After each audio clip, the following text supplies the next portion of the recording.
इस आर्टिकल में हम बात करेंगे गवर्नर की वीटो पावर के बारे में। देखिए, हम इसके बारे में क्यों बात कर रहे हैं, क्योंकि अभी केरला गवर्नमेंट ने इल्जाम लगाया है गवर्नर के ऊपर कि इन्होंने 9 बिल जो स्टेट लेजिस्लेटिव असेंबली ने पास किए थे उनके ऊपर कोई एक्शन नहीं लिए। अब ये इस मूव के अगेंस्ट सुप्रीम कोर्ट में जाने वाले हैं। तो यहां हम सबसे पहले समझते हैं वीटो का मतलब। वीटो का मतलब होता है आई फॉरबिड, मैं आपको कुछ करने से रोक रहा हूं। अब यहां क्या चीज करने से रोक रहे हैं, मैं आपको एक्ट बनाने से रोक रहा हूं। तो ये बेसिकली इसका सार है। अब भारतीय संविधान में गवर्नर की वीटो पावर कहां कहां मेंशन है। देखिए, भारतीय संविधान में आर्टिकल 200 के अंडर आपकी वीटो पावर मेंशन है गवर्नर की, जहां पर इनके पास 3 वीटो पावर आती हैं।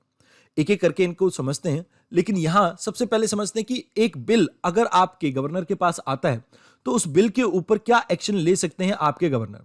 इनके पास 4 ऑप्शन अवेलेबल रहते हैं। पहले ऑप्शन में ये उस बिल को असेंट दे दे। असेंट देने का मतलब है कि वो बिल अब एक्ट बन जाएगा, मतलब वो बिल पारित है आपका। दूसरी चीज यहां पर होती है कि आप उस बिल को रिजेक्ट कर दे। रिजेक्ट मतलब कि बिल आया आपके पास, आपने कहा ये बिल में कुछ खोट है और आपने मना कर दिया। ये एक तरह का आप ये कह सकते हैं कि एब्सोल्यूट वीटो है गवर्नर का, जिसका इस्तेमाल वो बहुत कम कर सकते हैं, क्योंकि उन्हें एड एंड एडवाइस पे काम करना होता है काउंसिल ऑफ मिनिस्टर की। तो यहां आप ये कह सकते हैं कि काउंसिल ऑफ मिनिस्टर के बिल पे आपके एब्सोल्यूट वीटो नहीं लग सकती है। अब तीसरी पावर यहां पर आती है वीटो में, सस्पेंसिव वीटो। मान लीजिए एक बिल मेरे पास आया, मैं गवर्नर हूं, मेरे पास एक बिल आया, मैंने इस बिल को स्टेट लेजिस्लेटिव असेंबली को वापस सौंप दिया कि आप इसमें चेंज कीजिए, इसमें कुछ प्रावधानों में मुझे कमी लगती है। अब यहां इसे कहा जाता है सस्पेंसिव वीटो। अब यहां चौथी पावर इनके पास है कि वो प्रेसिडेंट की कंसिडरेशन के लिए उस बिल को रिजर्व कर दें। अब यहां आपको एक चीज समझा देता हूं कि ये आर्टिकल 201 के अंडर ये आपकी पावर दी गई है गवर्नर को कि उन्हें अगर ऐसा लगे कि कोई बिल आपके प्रेसिडेंट की कंसिडरेशन के लिए भेजना चाहिए तो वो उसे भेज सकते हैं। अब इसके अलावा आपको एक वीटो और याद रखनी है, दैट इज पॉकेट वीटो, जिसकी वजह से ये आपका आर्टिकल न्यूज में रहा है। देखिए, पॉकेट वीटो का मतलब होता है कि जब गवर्नर काफी लंबे समय तक बिल के ऊपर कोई एक्शन ले ही ना, मतलब ना तो वो असेंट दे रहे हैं, ना वो रिजेक्ट कर रहे हैं, ना वो प्रेसिडेंट की कंसिडरेशन के लिए उस बिल को रख रहे हैं, तो ऐसे केसेस में इसे कहा जाता है पॉकेट वीटो। देखिए, यूएसए में क्या है कि यूएसए के जो प्रेसिडेंट है उनको 11-12 दिन के अंदर आपके बिल को वापस भेजना पड़ता है। मतलब एक आप ये कह सकते हैं कि टाइम ड्यूरेशन वहां पर मेंशन्ड है। अब भारत के अंदर पॉकेट वीटो के अंदर कोई भी आपका टाइम ड्यूरेशन मेंशन नहीं है। मतलब आप कभी भी कितनी भी देर बाद उसके ऊपर एक्शन ले सकते हैं। मतलब आप 2 महीने, 3 महीने, 4 महीने उस बिल को पेंडिंग रख सकते हैं। अब यहां अगर ऐसा होता है तो इसे कहा जाता है पॉकेट वीटो। और यह भी कहा जाता है यहां पे कि यूएस के प्रेसिडेंट से ज्यादा डीप इंडिया के प्रेसिडेंट की पॉकेट है, क्योंकि यहां पे कोई भी टाइम स्टैंप आपकी मेंशन नहीं है। तो पॉकेट वीटो के बारे में आपको इतना ही जानना था, मतलब वीटो पावर के बारे में आपको इतना ही जानना था। आइए अब बात करते हैं अगले आर्टिकल की। इस आर्टिकल में हम बात करेंगे स्प्लिट के बारे में। इसे समझने से पहले आपको एक बार शेड्यूल 10 को समझना होगा। अब यहां आपको सबसे पहले समझना होगा कि 10th शेड्यूल डील किससे करता है। ये डील करता है एंटी डिफेक्शन से। अब एंटी डिफेक्शन को समझाने के लिए मैं आपको एक कंटेक्स्ट समझाता हूं। देखिए, पहले क्या होता था कि भारत में जो एमपीज और एमएलए ये फ्रीक्वेंटली अपनी पार्टीज बदल लेते थे। मतलब आज सुबह किसी पार्टी को ज्वाइन किया और शाम होते होते किसी और पार्टी में चले गए। ये आया राम गया राम की राजनीति को खत्म करने के लिए बेसिकली आपका 10th शेड्यूल लाया गया था 1985 में।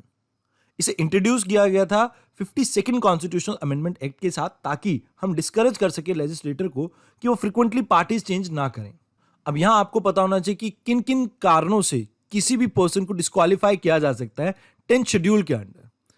पहला प्रावधान आता है आपका, अगर कोई पर्सन वॉलंटरली मतलब अपनी स्वेच्छा से किसी पॉलिटिकल पार्टी की मेंबरशिप को छोड़ दे।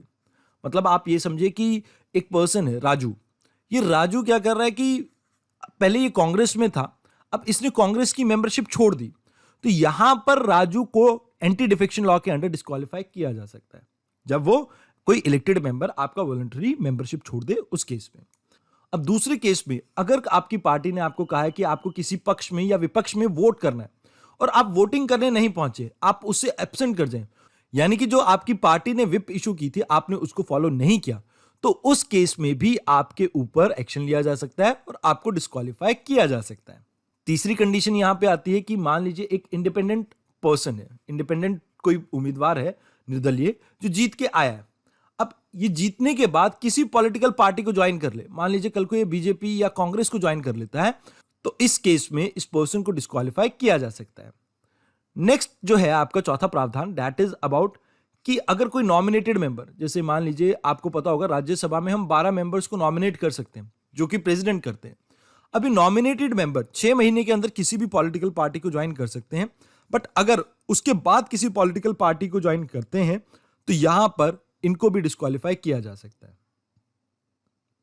अब यहां कुछ क्रिटिसिज्म भी है कि क्यों एंटी डिफेक्शन लॉ इतना कारगर नहीं है। देखिए यहां यह कहा जाता है कि यहां इंडिविजुअल हॉर्स ट्रेडिंग नहीं होती है, बट बंडल के बंडल, या आप ये कह सकते हैं कि पूरे ग्रुप के ग्रुप आपके मिनिस्टर्स के बिक जाते हैं। अब यहां यह भी कहा जाता है कि freedom of speech and expression के अगेंस्ट है, क्योंकि जो विप इशू की जाती है किसी पार्टी के द्वारा, उसमें एक पर्सन को पार्टी के ही जो राय मशवरा है उसको ही सामने रखना होता है, उसको अपनी बात कहने का कोई अधिकार नहीं रह जाता है। तो जिसकी वजह से मैं ये कह सकता हूं कि ये freedom of speech and expression के खिलाफ है।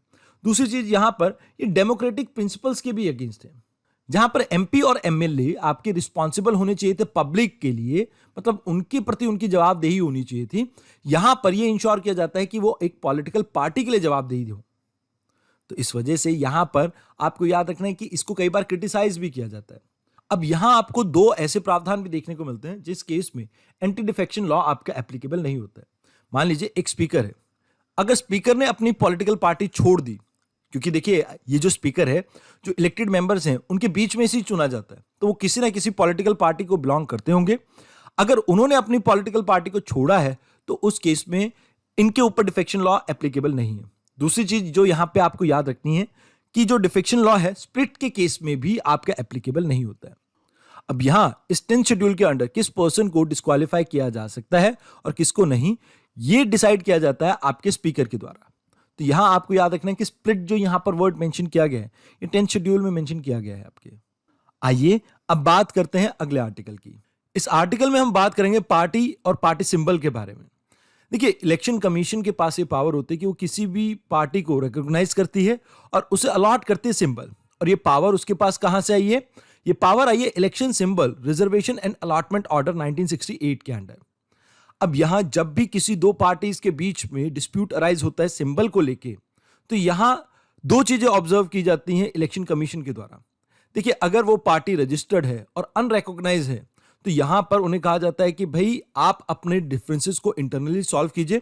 अगर आप नहीं कर पा रहे हैं तो आप कोर्ट को अप्रोच कर सकते हैं। बट अगर कोई रजिस्टर्ड पार्टी है और साथ ही साथ रिकॉग्नाइज्ड पार्टी है तो उसके लिए पैरा 15 इस ऑर्डर का वो डील करता है। यानी इलेक्शन कमीशन यहां पर डिसाइड करता है on the basis of certain things. जैसे कि यहां पर पहली चीज ये देखी जाती है कि जो क्लेमेंट है उसको पार्टी में कितना सपोर्ट है। दूसरी चीज यहां पर देखी जाती है कि जो कॉन्स्टिट्यूशन बनाया गया था उस पार्टी के द्वारा जब उसका स्प्लिट नहीं हुआ था उसके अकॉर्डिंगली क्या प्रावधान है कि अगर पार्टी में डिवाइड होता है तो किसको सिंबल जाना चाहिए। लास्ट में यहां पर देखा जाता है कि कितने नंबर ऑफ एमपीज और एमएलए राइवल ग्रुप के पास है। अब इसके बेसिस पे जहां पर भी उन्हें मेजॉरिटी लगती है, जिस भी तरफ उन्हें लगता है कि ज्यादा लोग हैं, उस अकॉर्डिंगली यहां पर डिसाइड किया जाता है किस फैक्शन को सपोर्ट मिलेगा ईसी का, यानी कौन होल्ड करेगा आपका एक्चुअल सिंबल। तो based upon these three things, तीन क्राइटेरिया के बेसिस पे डिसाइड किया जाता है इलेक्शन कमीशन के द्वारा कि किस पार्टी को आप एक्चुअल में वो सिंबल देंगे। अब मान लीजिए अगर 50-50 की सिचुएशन अराइज हो जाती है कि हम पूरी तरह से यहां पर निष्कर्ष नहीं निकाल पा रहे हैं कि किसको ये सिंबल दें, तो उस केस में यहां पर आपका इसी इस सिंबल को फ्रीज कर देगा और दोनों को नए सिंबल अलॉट कर देगा। अब कल के डिस्कशन में मैंने आपको एक चीज कही थी कि स्प्लिट आपका मेंशन किया गया है शेड्यूल 10 में। हाँ, ये मेंशन किया गया है, बट यहां एंड में मेरे को एक चीज और बतानी थी आपको कि जो 91st कॉन्स्टिट्यूशनल अमेंडमेंट एक्ट आया था आपका 2003 में, इसके अकॉर्डिंगली इसे रिप्लेस कर दिया गया था वर्ड को, और अब यहां पर मर्जर वर्ड यूज किया गया है, जहां पर 2/3 आपके मेंबर अगर मर्जर के लिए रिक्वेस्ट करते हैं, मतलब एक्सेप्ट करते हैं इस चीज को, तो ही मर्जर हो सकता है। तो यहां आपको याद रखना है कि split word 91st constitutional amendment से पहले तक था, जो कि जिसकी शुरुआत हुई थी 1985 के 52nd कॉन्स्टिट्यूशनल अमेंडमेंट से, बट उसके बाद से ये जो वर्ड है ये डिसकंटिन्यू कर दिया गया है। आइए अब चलते हैं अगले आर्टिकल पे।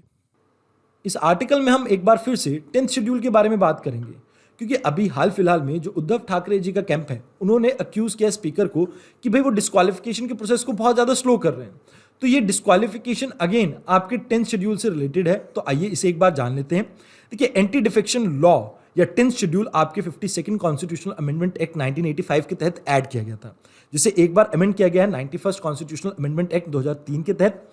अब यहां इसमें ऐड की गई थी एक टर्म, दैट इज मर्जर।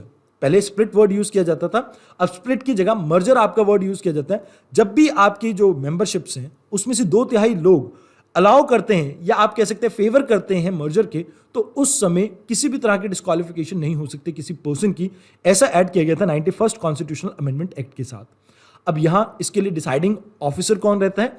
तो जो आपके प्रिजाइडिंग ऑफिसर होंगे हाउस के, चाहे यहां पर अगर बात करें आपके स्पीकर हो या राज्यसभा की अगर बात करें तो चेयरमैन हो, वो दोनों ही डिसाइड करते हैं अपने अपने हाउसेज में कि कौन सा पर्सन डिस्क्वालीफाई हो सकता है। अब यहाँ इशू क्या आता है, जो कि यहाँ इस आर्टिकल में बात की गई है कि जो प्रिजाइडिंग ऑफिसर है इसको किसी भी तरह की टाइम लिमिट नहीं दी गई है, ये कोई टाइम फ्रेम नहीं दिया गया है जिसके अंदर उन्हें डिसीजन लेना होता है। तो इस वजह से फ्रिक्वेंटली हमें देखने को मिलता है इस डिसीजन में डिले होता है, जिसके कारण कई बार इस एक्ट को क्रिटिसाइज भी किया जाता है। Now if we talk about next important thing, यहां पर आपको याद रखना है कि जुडिशियल रिव्यू जो है वो हो सकता है इसका, मतलब आर्टिकल 13 के अंडर जो जुडिशियल रिव्यू हमें है अवेलेबल, उसको यहां पर एप्लीकेबल लगा सकते हैं। मतलब अगर स्पीकर ने कोई डिसीजन लिया है उसे आप कोर्ट में जाके चैलेंज कर सकते हैं। अब यहां कुछ प्रोविजन है जो आपको याद रखने। अगर कोई पर्सन वॉलंटरली अपनी इलेक्टेड पार्टी से मेंबरशिप से रिजाइन कर देता है तो उस केस में उसको डिस्क्वालीफाई किया जा सकता है। अगर कोई पर्सन जो उसकी पार्टी है उसकी विप्स के अगेंस्ट वर्क कर रहा है, मीन्स मान लीजिए मेरी पार्टी ने विप इशू की थी कि मुझे किसी एक्ट के अगेंस्ट वोट करना है, बट मुझे वो एक्ट ठीक लगा और मैंने उसके फेवर में वोट कर दिया, तो इस केस में मेरे अगेंस्ट डिस्क्वालिफिकेशन का प्रोसेस लागू हो सकता है। अब तीसरी चीज जो यहां पर आपको याद रखनी कि जो इंडिपेंडेंट कैंडिडेट्स होते हैं वो कभी भी किसी पॉलिटिकल पार्टी को अगर ज्वाइन कर लेते हैं तो उस केस में आप कह सकते हैं कि भाई उन्हें डिस्क्वालीफाई करा जा सकता है, और ऑटोमेटिक नहीं होता। अगेन इसमें डिसीजन जो रहेगा आपके स्पीकर का रहता है। नॉमिनेटेड मेंबर्स जो हैं अगर वो किसी पार्टी को ज्वाइन कर लेते हैं, मतलब 6 महीने के बाद, जैसे आज मेरे को अपॉइंट किया गया है नॉमिनेटेड मेंबर के तौर पे, और आज से 6 महीने बाद मैं किसी पॉलिटिकल पार्टी को ज्वाइन कर लेता हूं, चाहे कांग्रेस चाहे बीजेपी, उस केस में मुझे कहीं ना कहीं डिस्क्वालीफाई किया जा सकता है। डिस्क्वालिफिकेशन 2 केसेस में नहीं होती हैं, एक तो मर्जर का केस मैंने आपको बताई दिया, दूसरा जब स्पीकर इलेक्ट होते हैं आपके among the members, he can resign from his party. ऐसा वैसे तो कंपल्सरी नहीं है, मैंडेटरी नहीं है इंडिया में, बट अगर वो करना चाहें, यूके में चलन है तो इंडिया में करना चाहें तो वो कर सकते हैं, बट इस केस में उन्हें डिस्क्वालीफाई नहीं किया जा सकता है। अक्सर यहां पर जो भी प्रावधान मैंने आपको बताए हैं ये ढंग से इंप्लीमेंट नहीं हो पाते क्योंकि टाइम लिमिट यहां पर प्रिजाइडिंग ऑफिसर के ऊपर कोई भी दी नहीं गई है। दूसरी चीज यहां पर एक प्रॉब्लम और आती है कि जो आप देखते हैं रूलिंग पार्टी अक्सर इन प्रावधानों को अपने फेवर में यूज करता है, तो यहां पर ये 2 मेजर प्रॉब्लम देखने को मिलते हैं इस पर्टिकुलर प्रावधान के साथ। आइए अब बात करते हैं अगले आर्टिकल की। इस आर्टिकल में हम बात करेंगे राहुल गांधी जी की डिस्क्वालिफिकेशन के रिगार्डिंग। देखिए, डिस्क्वालिफिकेशन यहां पर किस बेसिस पे हुई है आप इसको समझिए। सेक्शन 8 जो है आपका पीपल रिप्रेजेंटेशन एक्ट 1951 का, उसमें क्लॉज 3 है। क्लॉज 3 में ये कहा गया कि किसी भी एमपी और एमएलए को हम डिस्क्वालीफाई कर सकते हैं अगर वो 2 साल या इससे ज्यादा के लिए सजा प्राप्त करता है। मतलब उसे अगर किसी भी क्राइम के लिए 2 साल या उससे ज्यादा की सजा होती है, कन्विक्शन होती है, उस केस में उसे डिस्क्वालीफाई किया जा सकता है। ऑल्दो इसमें कुछ आपके प्रावधान और भी हैं, जैसे इसमें यह भी कहा गया है कि अगर पर्सन हायर कोर्ट में अपील करता है और उसके कन्विक्शन के ऊपर स्टे लग जाता है तो वहां पर आप मान के चले कि उसकी डिस्क्वालिफिकेशन के ऊपर भी स्टे लग जाता है। लेकिन बाद में सुप्रीम कोर्ट ने अपनी बहुत सी अलग अलग जजमेंट में यह कहा कि भाई ये चीज गलत है। आप राइट टू इक्वालिटी की बात करते हैं अंडर आर्टिकल 14। अब राइट टू इक्वालिटी में तो सभी एक समान होने चाहिए। तो जो पर्सन यहां पर इलेक्टेड है और जो नॉन इलेक्टेड है, क्योंकि जो नॉन इलेक्टेड है तो वो तो डे 1 से ही आपका डिस्क्वालीफाई हो जाएगा जैसे ही उसका कन्विक्शन हुआ। तो यहां पर क्यों स्पेशल ट्रीटमेंट दिया जा रहा है जो इलेक्टेड मेंबर है? तो इस वजह से यहां पर अलग अलग केसेस की जजमेंट पे सुप्रीम कोर्ट ने इस चीज को दरकिनार किया है, इसके ऊपर आप अपना जो डिसीजन दिया है इसके अगेंस्ट दिया है। अब यहां आपको याद रखना है कि पीपल्स रिप्रेजेंटेशन एक्ट 1951 के सेक्शन 8 क्लॉज 1 में काफी सारे ऑफेंसेस के बारे में बात की गई है। जैसे अगर लोगों के बीच में कोई दुश्मनी पैदा करता हो, चाहे रिलीजन के नाम पे, रेस के नाम पे, कास्ट के नाम पे, किसी भी तरह से, तो उसके लिए उस पर्सन को डिस्क्वालीफाई किया जा सकता है। दूसरी चीज, अगर कोई ब्राइबरी देता हुआ पकड़ा गया या लेता हुआ पकड़ा गया तो उस केस में भी, या कोई अनड्यू इन्फ्लुएंस क्रिएट करके इलेक्शन को मैनिपुलेट करने की कोशिश कर रहा है, तो इसे भी आप ये कह सकते हैं कि ये रिप्रेजेंटेशन ऑफ पीपल एक्ट के अगेंस्ट जाता है, जिसके तहत उस पर्सन की डिस्क्वालिफिकेशन की जा सकती है। अब यहां आपसे यूपीएससी एक चीज पूछ सकता है कि क्या डिस्क्वालिफिकेशन आपके सिर्फ रिप्रेजेंटेशन ऑफ पीपल एक्ट 1951 के अंडर भी हो सकती है? तो यहां आपको याद रखना है कि इसके अलावा आर्टिकल 102 जो है कॉन्स्टिट्यूशन का, वो भी इस बारे में बात करता है। जैसे कोई इंसान अगर ऑफिस ऑफ प्रॉफिट होल्ड करता है तो उस केस में उसे डिस्क्वालीफाई किया जा सकता है, या वेरियस अदर चीजें भी है यहाँ पर। जैसे कोई इंडिया का सिटीजन नहीं है तो उस केस में भी उसको डिस्क्वालीफाई किया जा सकता है, या कोई गवर्नमेंट के कॉन्ट्रैक्ट लेना चाहता है तो उस केस में भी उसको आप डिस्क्वालीफाई कर सकते हैं। तो वेरियस अदर थिंग्स यहाँ पर गिवन है। अब लास्ट चीज जो आपको याद रखनी है, भारतीय संविधान के शेड्यूल 10 में भी डिस्क्वालिफिकेशन की बात की गई है on the basis of defection. तो यहां पर आपको ये याद रखना है कि सिर्फ और सिर्फ आपका रिप्रेजेंटेशन ऑफ पीपल एक्ट 1951 इससे डील नहीं करता है। अब यहां आपको एक चीज याद रखनी है कि आर्टिकल 102 के तहत ये पावर दी गई है पार्लियामेंट को कि भाई अगर आपको लगता है कि किसी और चीज के लिए भी किसी एमपी या एमएलए को डिस्क्वालीफाई किया जा सकता है तो उसके लिए आप प्रावधान या लॉ बना सकते हैं। अब यहां आपको याद रखना है कि आईपीसी 499 जो कि डिफाइन करता है डिफेमेशन, यानी यहां पर यह कहा जाता है कि किसी ने कुछ बोलकर, लिखकर, कोई साइन दिखाकर या कोई विजुअल रिप्रेजेंटेशन के थ्रू किसी की रेपुटेशन को डैमेज करने की कोशिश की है तो ये डिफेमेशन के केस होता है। अब यहां पर आईपीसी 500 के अंडर ये कहा गया है कि मैक्सिमम इंप्रिजनमेंट 2 साल की हो सकती है इसमें पर्सन को। अभी हाल फिलहाल में ये आर्टिकल इसलिए न्यूज में रहा है क्योंकि राहुल गांधी की जो क्रिमिनल आप डिफेमेशन का केस था उसमें जो कन्विक्शन थी उसके ऊपर स्टे लगाने से मना कर दिया है गुजरात हाई कोर्ट में। अब यहां आपकी जो कांग्रेस पार्टी है वो ये कह रही है कि वो सुप्रीम कोर्ट जाएंगे। लेट्स सी सुप्रीम कोर्ट का क्या डिसीजन रहता है। अभी इस आर्टिकल में आपको इतना ही जानना था। आइए अब बात करते हैं अगले आर्टिकल की, जिसमें अभी हाल फिलहाल में आपकी गवर्नमेंट जो है वो बदलाव लाना चाहती है। अब इसके लिए आपकी ज्वाइंट पार्लियामेंट्री कमेटी बना दी गई है जिसमें टोटल 31 मेंबर्स रहेंगे। इसको चेयर कर रहे हैं आपके राजेंद्र अग्रवाल, जो कि इस पूरे बिल को एनालाइज करेंगे क्लॉज बाय क्लॉज और इसके बाद रिपोर्ट सबमिट करेंगे पार्लियामेंट में। अब जेपीसी के बारे में आपको इतना डिटेल में जानने की जरूरत नहीं है। ऑल टुगेदर यहाँ पर 31 मेंबर्स रहेंगे जो कि इस बिल को पूरी तरह से समीक्षा करेंगे। यहाँ पर कभी भी मिनिस्टर्स आपके मेंबर नहीं होते हैं, ये चीज आपको याद रखनी है। अब let us come to the point, जहां पर हम एक एक करके 1980 के एक्ट के बारे में जानते हैं और फिर इसकी समस्या को समझते हैं और फिर जानते हैं क्या क्या चेंजेस ला रही है गवर्नमेंट और उससे क्या हमें प्रॉब्लम है। पहली चीज तो यहाँ पर किसी भी तरह के फॉरेस्ट को क्लासिफाई नहीं किया गया। फॉरेस्ट की क्लासिफिकेशन के लिए 1927 का आपका एक्ट रिस्पॉन्सिबल रहता है। अब यहां करा क्या गया, यहां पर आपको सभी तरह के जो भी फॉरेस्ट हैं, चाहे वो फॉरेस्ट डिपार्टमेंट के अंडर आते हो चाहे रेवेन्यू डिपार्टमेंट के अंडर आते हो, उन सभी को आपको प्रोटेक्शन प्रोवाइड करनी है। मतलब अगर आपको ये फॉरेस्ट डिवर्ट करने नॉन फॉरेस्ट यूज के लिए, जैसे मान लीजिए मेरे को कोई इंडस्ट्री सेटअप करनी है या कहीं और इसे इस्तेमाल करना है, तो उस समय यहां पर मुझे क्लियरेंस लेनी पड़ेगी आपकी फॉरेस्ट एडवाइजरी कमेटी से, जिसको हेड करते हैं आपके मिनिस्टर ऑफ एनवायरमेंट। तो यहां आपको याद रखना है कि ये जो आपका एक्ट है बेसिकली जो आपके फॉरेस्ट है उसकी कंजर्वेशन और डिफॉरेस्टेशन को रोकने के लिए ये आपका एक्ट आया था। इस एक्ट को पहले भी 2 बार अमेंड किया गया है, एक 1988 में और अभी रिसेंटली 2010 में। 2010 में जब इसे अमेंड किया गया था तो इसमें जो एनजीटी है उसको पावर दी गई थी कि अगर कोई पर्सन एग्रीव्ड है कि भाई सरकार ढंग से काम नहीं कर रही है आपके फॉरेस्ट को कंजर्व करने के लिए, तो वो यहां पर एनजीटी के पास आकर कंप्लेंट कर सकता है। अब 2019 से पहले तक ये जो आपका एक्ट है ये जम्मू कश्मीर और लद्दाख एरिया पे इंप्लीमेंट नहीं होता था। जब धारा 370 वहां से हटी उसके बाद से सभी जो भारतीय कानून है वहां पर एप्लीकेबल होने लगे, तो उसके बाद ये एक्ट यहां पर एप्लीकेबल हुआ है। अब यहां समझ लेते हैं कि क्या समस्या आ रही है हमारे को। देखिए, हम चाहते हैं कि भारत के अंदर हम डेवलपमेंट को और ज्यादा प्रमोट करें, बट आने वाले समय में हमारा लक्ष्य ये भी है कि हम भारत का 1/3 हिस्सा फॉरेस्ट के अंडर ला सकें। अब प्रॉब्लम यह कि अगर फॉरेस्ट कवर इंक्रीज होगा तो जो आपकी इंडस्ट्रीज है वो कहां पर सेटअप होंगी, क्योंकि फार्मर्स लैंड नहीं दे रहे हैं, इंडस्ट्रीज भी अपनी जगह चाहिए उन्हें खुद की, एंड इवन जो फॉरेस्ट एरिया है वो आप डिवर्ट कर नहीं सकते अनलेस आपके पास कहीं और रिप्लेसमेंट ना हो। तो यहां पर एक बैलेंस एस्टैब्लिश करने के लिए इस एक्ट को चेंज किया जा रहा है। उसके अलावा कई एरियाज हैं, जैसे आप बॉर्डर एरिया की बात करें, बॉर्डर एरिया में सिक्योरिटी पर्सनल्स को बहुत ज्यादा जरूरत है इंफ्रास्ट्रक्चर की, चाहे हम रेलवेज की बात करें, हाईवेज की बात करें, चाहे हम यहां पर हाइड्रो पावर प्रोजेक्ट्स की बात करें, तो इन दैट केस ये अप्रूवल लेना काफी मुश्किल रहता है। तो यहां पर वो भी कोशिश की जा रही है कि कैसे उनके लिए जो प्रॉब्लम है उसे सॉल्व किया जा सके। तो यहां पर इन शॉर्ट इन 2 रीजंस की वजह से ये आपके बिल में कुछ चेंजेस लेके आए थे।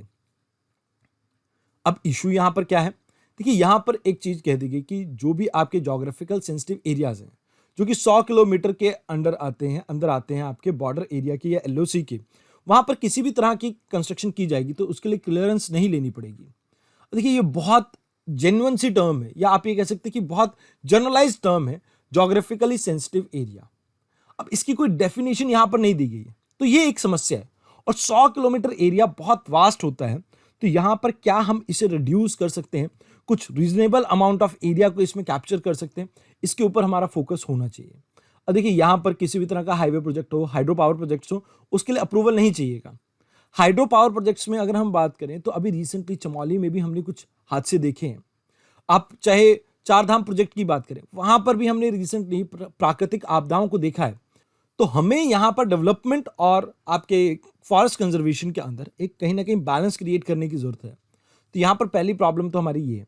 दूसरी प्रॉब्लम यहां पर आ जाती है कि भाई आपके सुप्रीम कोर्ट ने 1996 में एक केस हुआ था, दैट इज गोदावरम केस। इसमें कहा था कि भाई आपके जो भी जिस तरह के भी फॉरेस्ट एक्ट है, हमें उसको प्रोटेक्ट करना होगा, चाहे वो रिकॉर्ड में है या नहीं है, मतलब रेवेन्यू रिकॉर्ड में हो चाहे ना हो, आपको उनको प्रोटेक्ट करना पड़ेगा। बट यहां पर अब गवर्नमेंट इस चीज को डिल्यूट करने वाली है। मतलब गवर्नमेंट कह रही है कि भाई जो आपके रेवेन्यू रिकॉर्ड में है, हम सिर्फ उन्हीं को प्रोटेक्ट करेंगे, हर एक को प्रोटेक्ट नहीं करेंगे।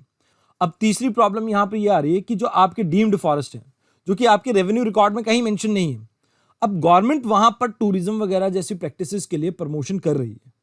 तो ये कहीं ना कहीं फॉरेस्ट कंजर्वेशन के प्रिंसिपल के अगेंस्ट जाती है, जो हम डिफॉरेस्टेशन रोकना चाहते हैं उसके प्रिंसिपल के अगेंस्ट जाती है। तो यहां पर यह भी एक मेजर प्रॉब्लम रही है। इसके अलावा एक प्रॉब्लम यह रही है कि जो आपके एक्सटेंडेड रीच ड्रिलिंग है, जो कि खासकर ऑयल और गैस के लिए की जाती है, उसको इसके एम्बिट से बाहर रखा गया, क्योंकि ये इंपॉर्टेंट रिसोर्सेज है, भारत में पहले ही बहुत कम मात्रा में मिलते हैं, तो इसके लिए भी किसी तरह का क्लियरेंस लेने की जरूरत नहीं पड़ेगी इन केस इंडिया में कुछ भी ऐसे एक्सप्लोरेशन की जाती है। तो साथ के साथ जो प्राइवेट लैंड है वहां पर कंस्ट्रक्शन कुछ हद तक अलाउ की गई है, तो यहां से भी आपका लॉ जो है काफी डिल्यूट हो जाता है।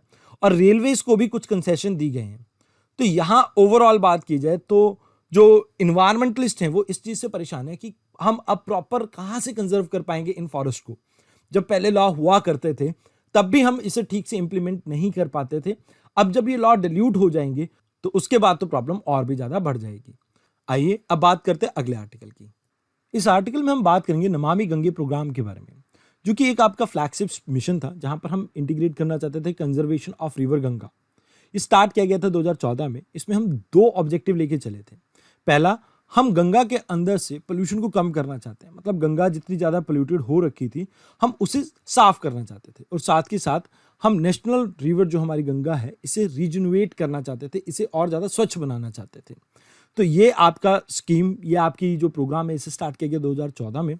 अभी हाल फिलहाल के लिए ये मिनिस्ट्री ऑफ जल शक्ति के अंडर आती है, मिनिस्ट्री ऑफ जल शक्ति। अब ये जो प्रोग्राम है ये इंप्लीमेंट कर रही है आपके national mission for clean Ganga. अब यहां आपको याद रखना है, इसको भी इंप्लीमेंट कर रही है जो आपके national mission for clean Ganga है, इसको भी इंप्लीमेंट कर रही है आपकी नेशनल गंगा काउंसिल, जिसे स्टैब्लिश किया गया था 2016 में। अब अगर इस काउंसिल के बारे में बात करें तो इसको काम क्या दिया गया है? इसको काम बहुत सिंपल से दिए गए हैं। जैसे मान लीजिए गंगा के आसपास बहुत सारी सिटीज हैं, तो यहाँ पर सीवेज ट्रीटमेंट प्लांट नहीं मिल रहे, तो जो भी आपके ट्रीटमेंट प्लांट पहले के हैं उसे वापस से ठीक किया जाए, और अगर नहीं है तो उसमें उस एरिया में और ज्यादा ऐसे ट्रीटमेंट प्लांट बनने चाहिए, मतलब उस चीज को बूस्ट करने का काम इन्हें है। अब यहाँ इकोलॉजिकल फ्लो को मेंटेन करने की बात की गई है गंगा के, ताकि यहाँ की नेचुरल वेजिटेशन को हम प्रिजर्व कर सके, कंजर्व कर सके और रीजनरेट कर सके, जो भी इक्वेटिक बायोडाइवर्सिटी गंगा में मिल रही है उसको, एंड हम यहाँ पर अलाउ कर सके पब्लिक पार्टिसिपेशन। ये सभी आपके जो मेजर कंपोनेंट हैं national mission for clean Ganga के। अब यहाँ आपको एक चीज याद रखनी है, 2014 में इसके साथ एक और इंस्टीट्यूशन जुड़ा था, that is wild life institute of India, जो कि एक ऑटोनॉमस ऑर्गेनाइजेशन है मिनिस्ट्री ऑफ इन्वायरमेंट के अंडर, जिसे स्टैब्लिश किया गया था 1982 में। इसका हेडक्वार्टर देहरादून उत्तराखंड में है, और ये ट्रेनिंग वगैरह प्रोवाइड करता है आपके जो भी ऑफिशियल्स होते हैं उनको। अब यहाँ आपको एक चीज याद रखनी है, देखिए इन दोनों ने मिलकर, यानी ये जो आपका national mission for clean Ganga है इसने, प्लस ये wildlife institute of India, इन दोनों ने मिलकर यहाँ पर टर्टल्स को ब्रीड करना स्टार्ट किया गंगा एरिया में। खासकर इसमें क्या किया गया था कि जो आपकी यमुना की ट्रिब्यूटरी है चंबल, वहां पर से अंडे लाए जाते थे इन टर्टल्स के, एंड स्पेशली जब ये हैच हो जाते थे, जब तो वापस से इन्हें री इंट्रोड्यूस किया जाता था गंगा के अंदर। अब इससे फायदा क्या है? देखिए ये टर्टल आपकी रिवर को क्लीन करते हैं। जैसे कोई भी सड़ी गली लाश है, डेड बॉडी है या हाफ बर्न्ड बॉडी है, इसको ये खाते हैं। पहली चीज, जो भी फूल वगैरह अर्पित किए जाते हैं गंगा में, उसको ये खाते हैं। तो इससे होता क्या है कि जो भी आपके माइक्रो ऑर्गेनिजम्स हैं जो कि बेसिकली रिस्पॉन्सिबल है इस तरह के ऑर्गेनिक मैटर के डिके के लिए, जिसकी वजह से ओवरऑल उस पानी की बायोलॉजिकल ऑक्सीजन डिमांड इंक्रीज हुई थी।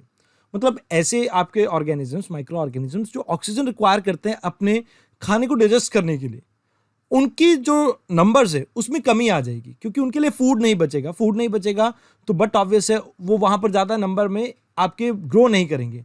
तो इस वजह से आपकी रिवर क्या हो जाएगी, क्लीन हो जाएगी। इसके अलावा जो फीकल कॉलीफॉर्म है, इसको भी ये डिकम्पोज कर देते हैं। जो जैसे सीवेज वेस्ट है आपके, उसको भी ये डिकम्पोज करते हैं।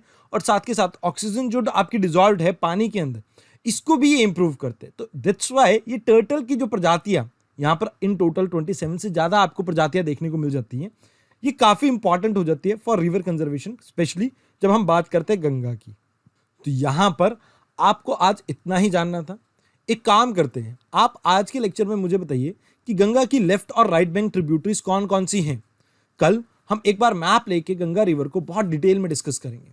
आइए अब चलते हैं अगले आर्टिकल पे। इस आर्टिकल में हम बात करेंगे कोलिजियम सिस्टम के बारे में, जो कि अभी रिकंसिडर कर रहा है मध्य प्रदेश के एक हाईकोर्ट के जजेस की ट्रांसफर को लेके। अब देखिए यहाँ पर सबसे पहले तो आपको पता होना चाहिए कि क्या कोलिजियम सिस्टम भारतीय संविधान में, कॉन्स्टिट्यूशन में कहीं मेंशन है। तो जवाब है नहीं। कोलिजियम सिस्टम बेसिकली आपकी एक सुप्रीम कोर्ट की जजमेंट से ही निकल के आया। देखिए आज तक आपके 4 जजेस केस हुए हैं, इसके बारे में थोड़ा हम विस्तार से जान लेते हैं। जैसे फर्स्ट जजेस केस आपका 1981 में हुआ था। अब इससे पहले आपके आर्टिकल 124 के अंडर एक प्रावधान था कि जब भी आप किसी जज की अपॉइंटमेंट करते हैं सुप्रीम कोर्ट में, तो उस समय आपको चीफ जस्टिस ऑफ इंडिया से सलाह लेनी होगी। तो यहाँ पर 1981 के इस केस में कहा जाता है कि भाई अगर गवर्नमेंट को लगता है कुछ वैलिड रीजंस हैं और ये जो रिकमेंडेशन दी गई है आपके सुप्रीम कोर्ट के द्वारा वो उसे नकारना चाहते हैं, तो उस केस में वो नकार सकते हैं इसे। मतलब कहीं ना कहीं एग्जीक्यूटिव की ज़्यादा से थी 1981 की इस जजमेंट से पहले भी और कुछ साल बाद तक भी। अब इसके 12 साल बाद आता है सेकंड जज केस, जिसमें ये कहा जाता है कि भाई कंसल्टेशन नहीं, यहाँ पर तो आपको माननी पड़ेगी सीजीआई की बात। जो उन्होंने कह दिया वो पत्थर की लकीर है। तो यहाँ कहा जाता है कि भाई एक सीजीआई प्लस 2 सीनियर मोस्ट जजेस ये आपको बताएंगे कि किस जज को आपको अपॉइंट करना है। तो यहाँ से शुरुआत होती है आपकी कोलिजियम सिस्टम की 1993 से। इसके बाद इस बॉडी को थोड़ा और ज़्यादा एक्सपैंड किया जाता है और कहा जाता है कि भाई एक तो आपके चीफ जस्टिस ऑफ इंडिया और 4 सीनियर मोस्ट जजेस जो हैं ये मिलके आपके कोलिजियम सिस्टम को रिप्रेजेंट करेंगे। ये था आपका थर्ड जजेस केस 1998 का। इसके बाद 2014-15 में भी आपका एक केस आता है एनजैक को लेके, उसे कहा जाता है 4 जजेस case, national judicial appointment commission, जहां पर जुडिशरी के पास से ये जो पावर है अपॉइंटमेंट की, ये छीन कर एक बॉडी कंस्टिट्यूट करके उसके पास दे दी गई थी। अब देखिए अपॉइंटमेंट से रिलेटेड भारतीय संविधान में आपका आर्टिकल 124 इसके बारे में बात करता है। इसका क्लॉज 2 और 3 इससे डील करता है, जहां पर 3 में कुछ कंडीशंस के बारे में बताया गया है कि किस पर्सन को आप अपॉइंट कर सकते हैं सुप्रीम कोर्ट के जज के तौर पे। तो पहली चीज तो यहाँ पर यह बताई गई है कि वो सिटीजन ऑफ इंडिया होने चाहिए, और इसके अलावा ये कहा गया है कि भाई एटलीस्ट 5 साल का उनको एक्सपीरियंस होना चाहिए हाई कोर्ट के जज के तौर पे, चाहे वो एक कोर्ट में हो, चाहे 2 कोर्ट में हो, चाहे 3 में हो। मतलब आप मान के चलें कि हाई कोर्ट का एक्सपीरियंस होना चाहिए टोटल 5 साल का। इसके अलावा वो पर्सन एडवोकेट भी हो सकता है हाई कोर्ट का, बट उसे 10 साल का एक्सपीरियंस होना चाहिए इस केस पे। चाहे वो एक कोर्ट में कर रहा हो काम, चाहे 2 में कर रहा हो, 3 में कर रहा हो, इससे फर्क नहीं पड़ता है, बट टोटल 10 साल का एक्सपीरियंस यहाँ भी चाहिए। तीसरी चीज यहाँ पर कही गई है कि भाई अगर वो पर्सन प्रेसिडेंट की नज़र में एक ऐसा इंसान है जिसे लॉ की बहुत गहन समझ है, तो उस केस में भी उसे जज अपॉइंट किया जा सकता है। तो यहाँ पर ये 3 कंडीशन ही मेंशन्ड है। मतलब कोई यहाँ पर मैरिट सिस्टम का आपका चीज है ही नहीं, मतलब बहुत वेग तरह से ये चीजें डिफाइन करी गई हैं।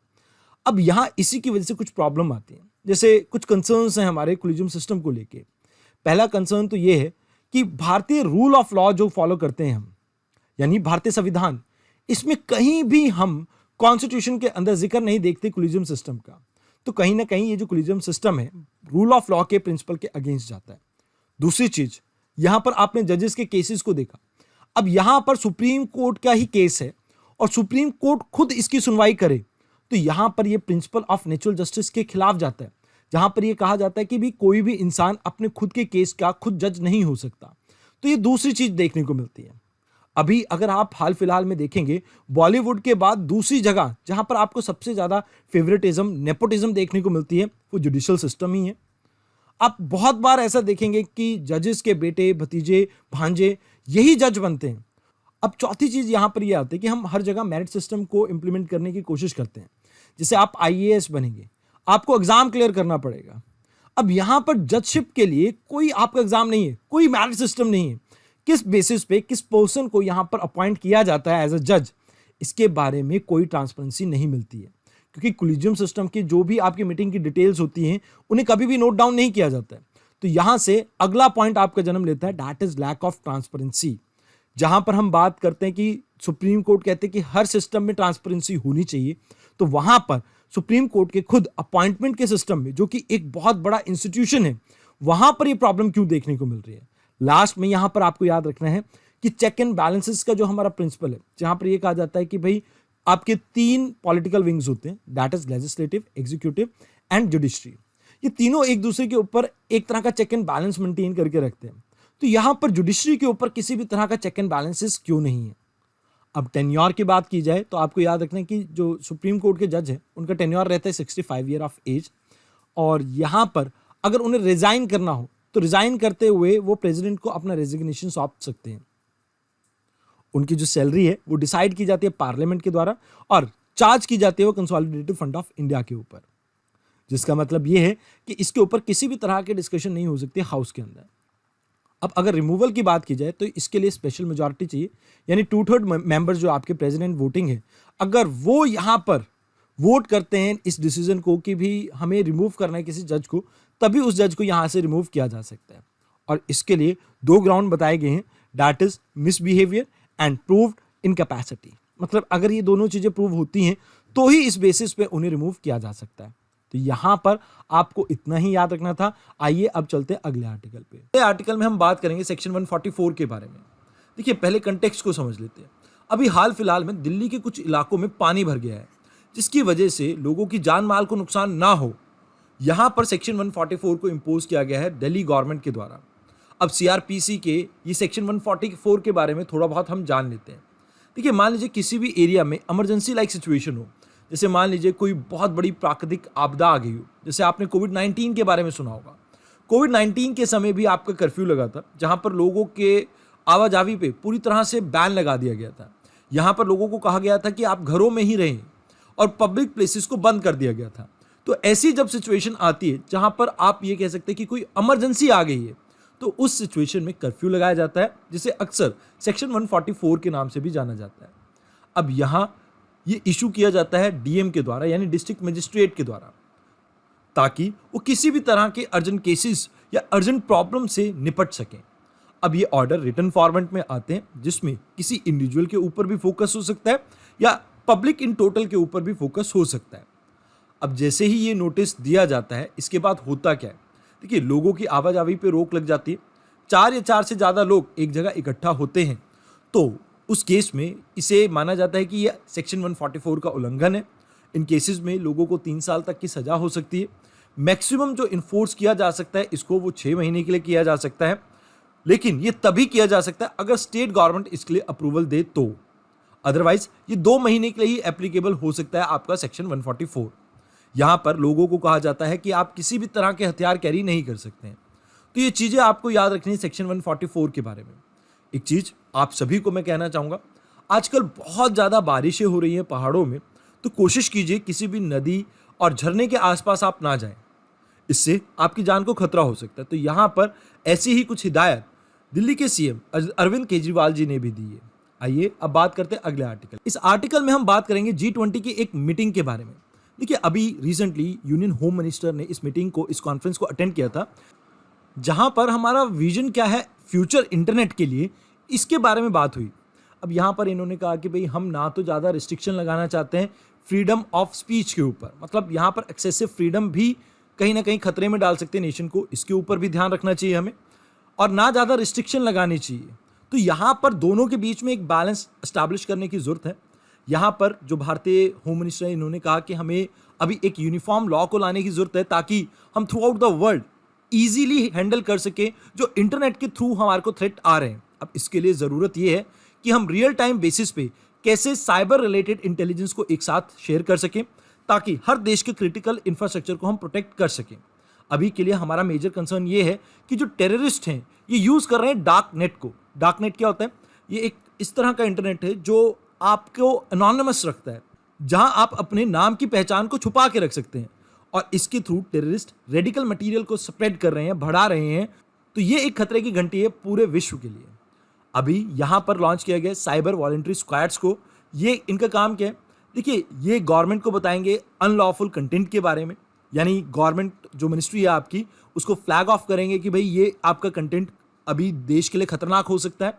और इसके साथ साथ यहाँ आपको याद रखना है कि वेरियस स्टूडेंट्स जो हैं आपके यूनिवर्सिटीज़ के, उनको इसमें इनरोल किया जाएगा ताकि आने वाले समय के लिए उन्हें तैयार किया जा सके। तो यहाँ पर आपको याद रखना है कि इसमें साइबर वॉलंटरी स्क्वाड को लॉन्च किया गया था। इस आर्टिकल में इतना ही था। आइए अब बात करते हैं अगले आर्टिकल की। इस पहले आर्टिकल में हम बात करेंगे ट्राइबल एडवाइजरी काउंसिल के बारे में।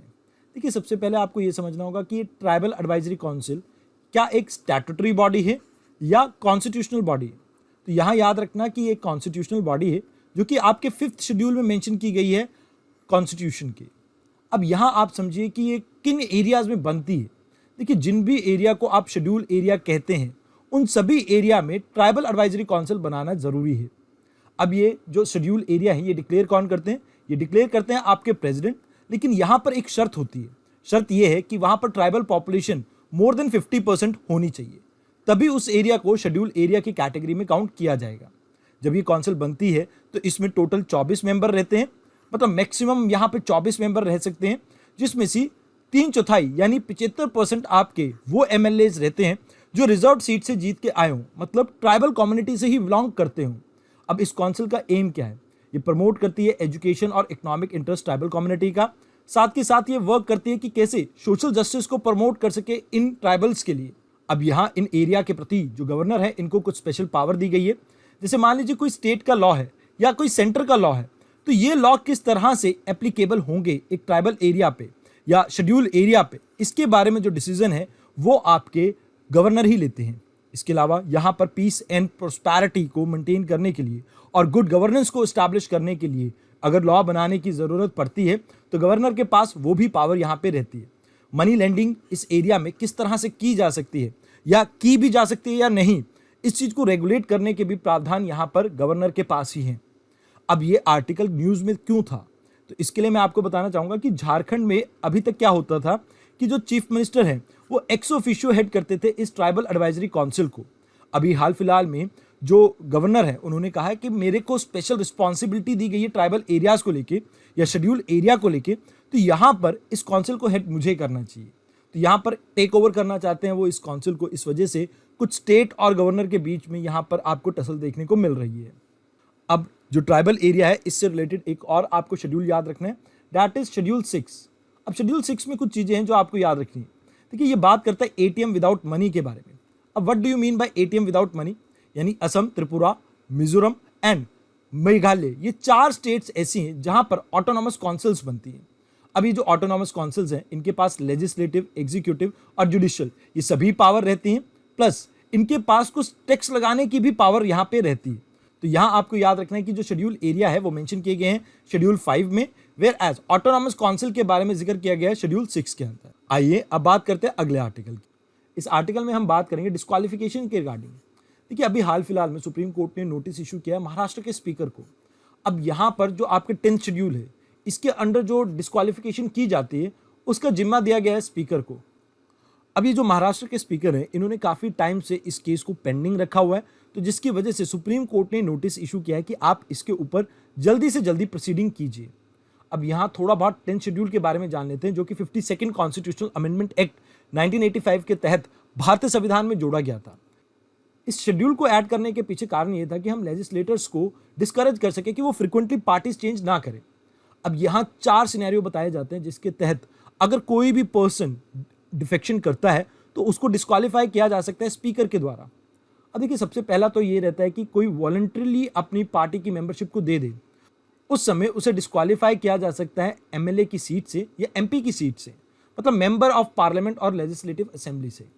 अगर कोई इंडिपेंडेंट कैंडिडेट है और वो बाद में इलेक्शन के बाद किसी पार्टी को ज्वाइन कर लेता है तो उस केस में भी उसे डिस्क्वालीफाई किया जा सकता है।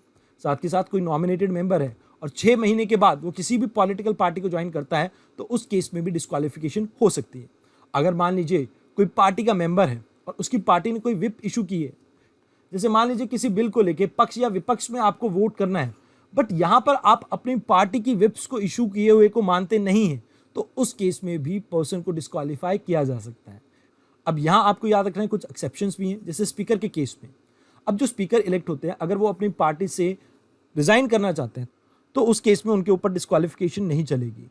इसके अलावा भारतीय संविधान में पहले एक वर्ड गिवन था स्प्लिट, जो कि रिप्लेस कर दिया गया था मर्जर से 91st कॉन्स्टिट्यूशनल अमेंडमेंट एक्ट के साथ। अब स्प्लिट के केस में क्या होता था, पहले की 2 पार्टी बन जाती थी एक पार्टी से। अब यहाँ मर्जर का मतलब है कि आपके 2/3 मेंबर इस फेवर में है कि वो दूसरी पार्टी के साथ जुड़ना चाहते हैं, तो इसे कहा जाता है मर्जर। तो अब मर्जर के केस में डिस्क्वालिफिकेशन नहीं है, पहले ऐसा हुआ करता था कि स्प्लिट के केस में नहीं होती थी। फाइनल अथॉरिटी इसमें डिसीजन लेने की होती है स्पीकर की। इसी वजह से अभी हाल फिलहाल में सुप्रीम कोर्ट ने नोटिस इशू किया है महाराष्ट्र के जो स्पीकर हैं उनको, क्योंकि आपको याद होगा एकनाथ शिंदे और शिवसेना के जो उद्धव ठाकरे थे, इनके बीच में जो टसल हुआ था उसके ऊपर डिसाइड करना है स्पीकर को, और वो काफ़ी डिले कर रहे हैं इस मैटर को। इस वजह से सुप्रीम कोर्ट ने यहाँ पर नोटिस इशू किया है स्पीकर को। वैसे कॉन्स्टिट्यूशन में कोई टाइम बाउंड मैनर में डिसीजन लेने के लिए नहीं कहा गया है, इस चीज़ को भी आप ध्यान रखें। आइए अब बात करते हैं अगले आर्टिकल की। इस आर्टिकल में हमें 3 चीजें समझनी है। पहली चीज यहां पर कॉन्स्टिट्यूशनल बेंच क्या होता है, पहली चीज। दूसरी चीज यहां पर आपको समझना होगा कि ये ऑर्डिनेंस क्या होता है, और तीसरी चीज यहां पर मेंशन किया गया सॉलिसिटर जनरल। तो इन 3 चीजों के बारे में हम यहां पर इस आर्टिकल में समझेंगे। देखिए, सबसे पहले बात कीजिए सॉलिसिटर जनरल की, तो आपको ये याद रखना है कि सेकंड लॉ ऑफिसर होते हैं after attorney general of India. Attorney general of India आपके जो ऑफिशियल ड्यूटीज निभा रहे हैं उसको फुलफिल करने के लिए उनकी हेल्प करते हैं। ये सॉलिसिटर जनरल की जो पोस्ट है ये कहीं भी मेंशन नहीं है भारतीय संविधान के अंदर। और साथ के साथ आपको ये याद रखना है कि ये प्रेसिडेंट द्वारा अपॉइंट किए जाते हैं और रीअपॉइंटमेंट के लिए ये एलिजिबल है। अब दूसरा जो चीज यहां पर समझना है वो दैट इज ऑर्डिनेंस। ऑर्डिनेंस क्या होता है? देखिए, मान लीजिए कोई इमरजेंसी सिचुएशन आ गई। अब भारतीय सरकार के पास ऐसा कोई लॉ मौजूद नहीं है और हमें तुरंत ही एक लॉ चाहिए किसी सिचुएशन को हैंडल करने के लिए, तो उस समय आपकी ऑर्डिनेंस मेकिंग पावर यूज करते हैं आपके प्रेसिडेंट। ये भारतीय संविधान के आर्टिकल 123 के अंडर मेंशन की गई है, और ये तभी हो सकता है जब आपके दोनों हाउसेज में से कोई एक या दोनों ही हाउस वर्किंग में ना हो, यानी सेशन में ना हो।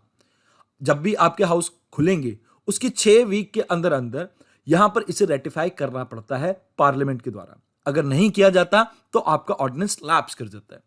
मतलब आप ये समझे, भारतीय संविधान में एक चीज कही गई है कि मैक्सिमम 2 हाउसेज की सिटिंग के बीच में, मतलब 2 जो सिटिंग होती है आपके हाउसेज की, जैसे मॉनसून सेशन है या आपका बजट सेशन है, इनके बीच में मैक्सिमम 6 मंथ का गैप हो सकता है। तो जो मैक्सिमम एज है एक ऑर्डिनेंस की वो है 6 महीने 6 हफ्ते।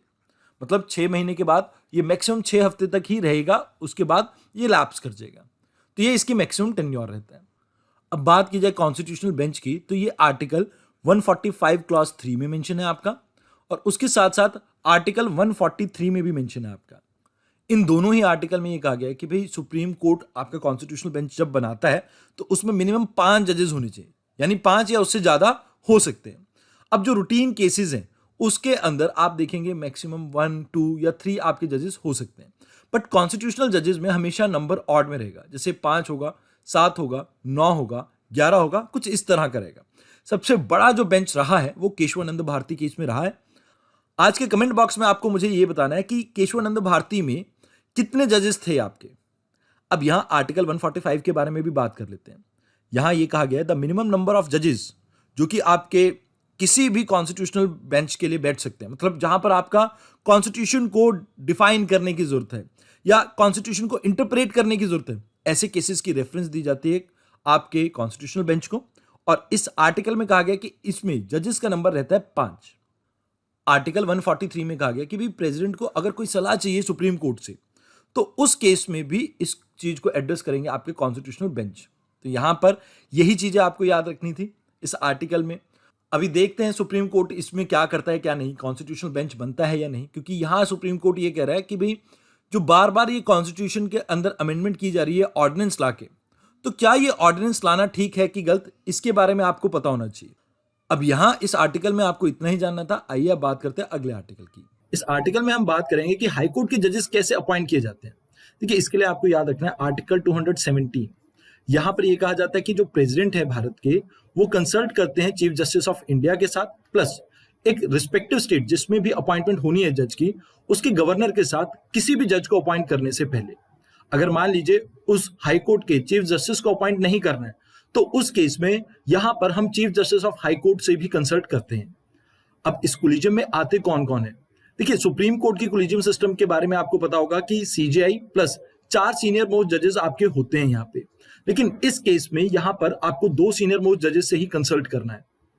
अब किसी को भी हाई कोर्ट के जज कैसे अपॉइंट किया जा सकता है, क्या क्वालिफिकेशन है, इसके बारे में जान लेते हैं। देखिए, सबसे पहले आपको यह पता होना चाहिए कि वो इंडिया के सिटीजन होने चाहिए, या फिर उन्हें 10 साल का जुडिशियल एक्सपीरियंस होना चाहिए मिनिमम, या 10 साल का एडवोकेट होने का एक्सपीरियंस होना चाहिए हाई कोर्ट में किसी भी।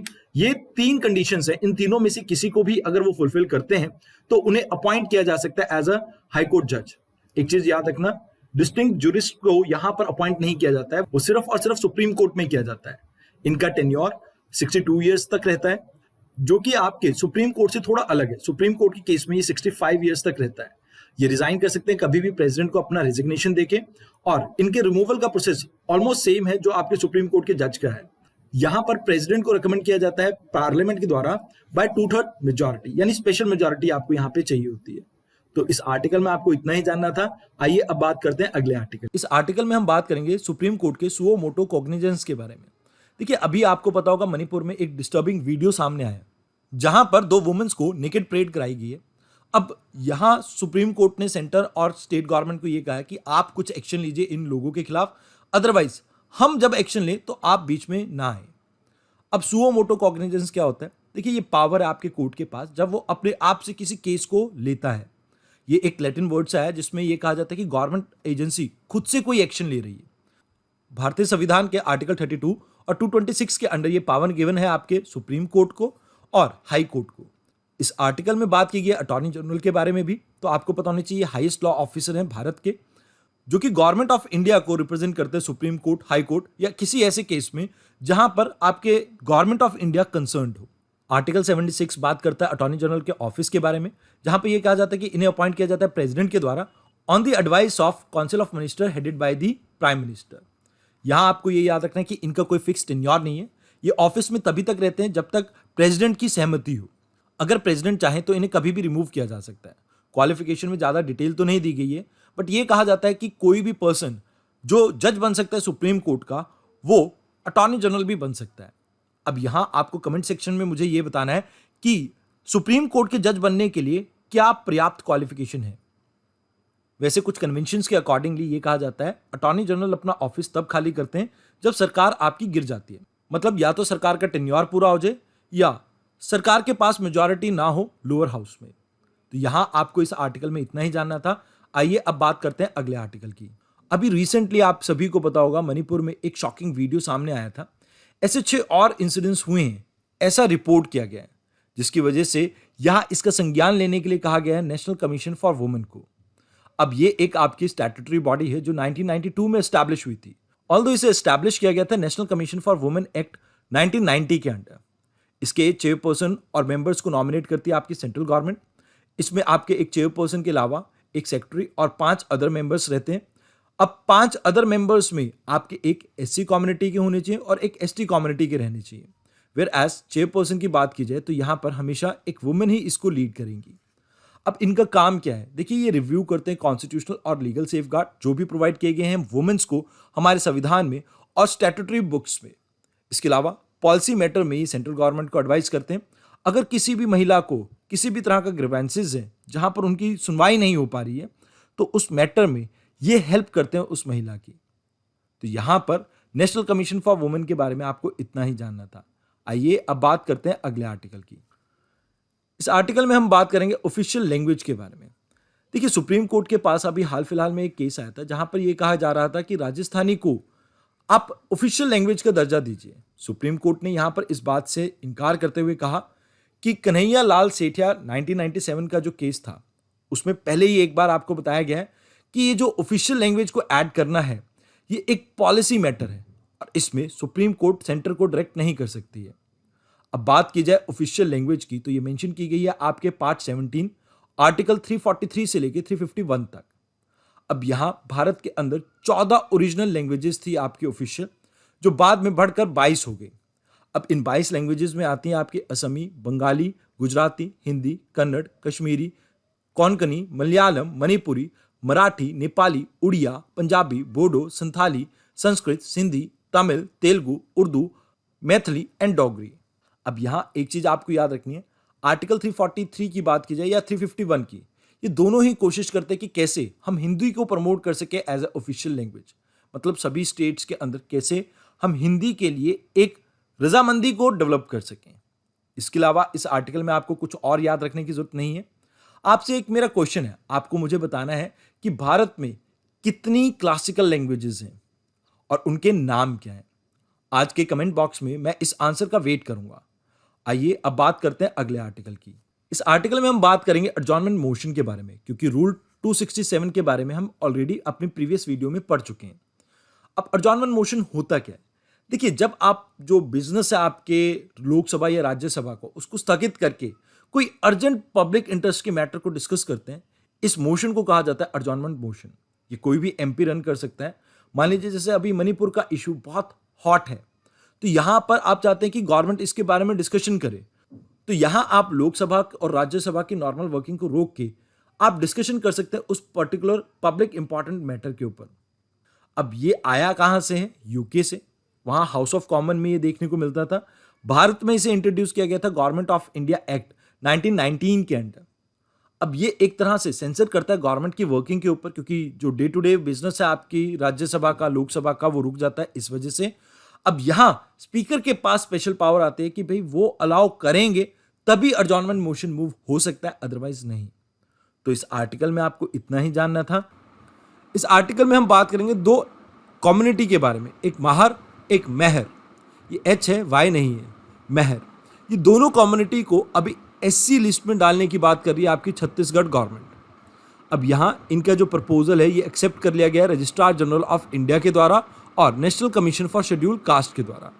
तो यहाँ पर आने वाले समय में हो सकता है कि जो आपके प्रेसिडेंट हैं अंडर आर्टिकल 341 इस चीज़ को एक्सेप्ट भी कर लें।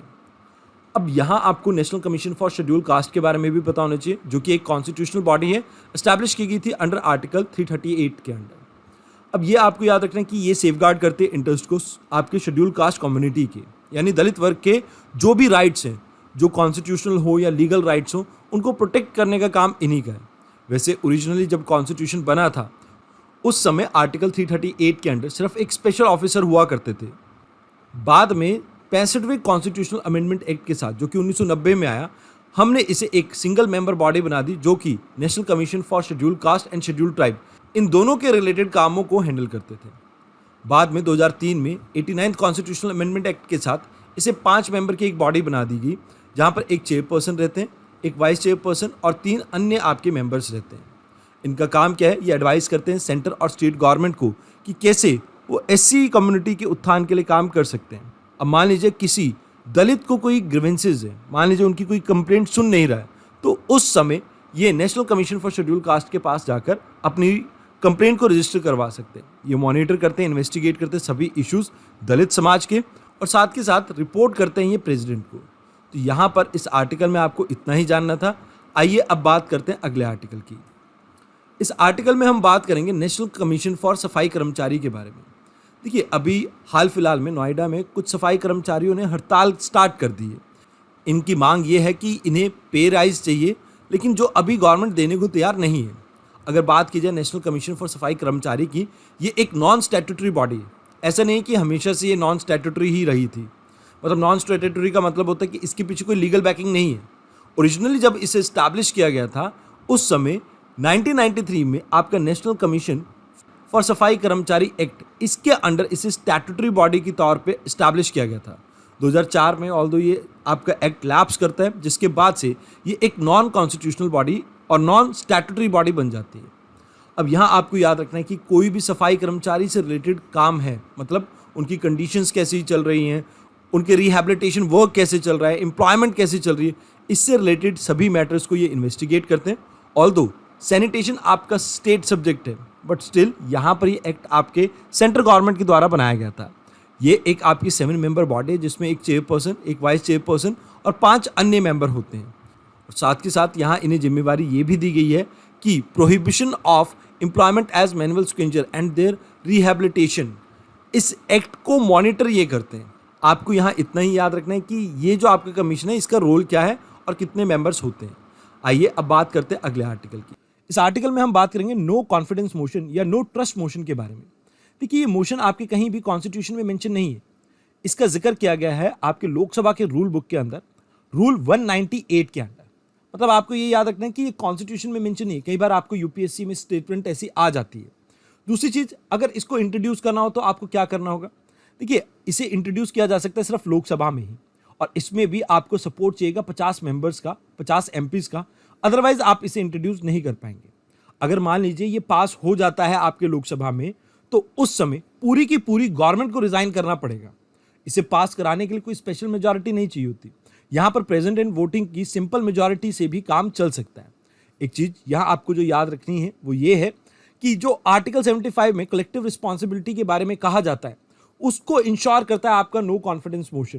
कहीं ना कहीं जब आपकी लोकसभा विश्वास खो देती है गवर्नमेंट के ऊपर, तो उस समय इसे इंट्रोड्यूस किया जाता है। जब ये पास हो जाता है तो पूरी की पूरी गवर्नमेंट को रिजाइन करना पड़ेगा। मतलब ये कि ये किसी एक पर्टिकुलर मिनिस्टर के अगेंस्ट नहीं होता। अब जब आप इस मोशन को लेके आते हैं लोकसभा में, तो उस समय आपको कोई रीजन बताने की जरूरत नहीं है। अगर इसे अडॉप्ट कर लिया गया, यानी इसे पास कर दिया गया, तो बस गवर्नमेंट को रिजाइन करना पड़ता है। तो इस आर्टिकल में आपको इतना ही जानना था। आइए अब बात करते हैं अगले आर्टिकल की। इस आर्टिकल में हम बात करेंगे नो ट्रस्ट मोशन या नो कॉन्फिडेंस मोशन के बारे में। देखिए, इसके बारे में हमारे भारतीय संविधान में कुछ भी गिवन नहीं है। ये वैसे तो आपके लोकसभा के रूल नंबर 198 के अंडर मेंशन किया गया है। यहां आपको ये याद रखना है कि इसको इंट्रोड्यूस करते समय 50 एमपीज का आपको सपोर्ट होना जरूरी है। इसे केवल और केवल लोकसभा में ही इंट्रोड्यूस किया जा सकता है। अगर ये सिंपल मेजॉरिटी से पास हो जाता है मोशन, इसके बाद council of minister including your prime minister, इन सभी को रिजाइन करना पड़ता है। इसके लिए पहले कोई रीजन मेंशन करने की जरूरत नहीं है।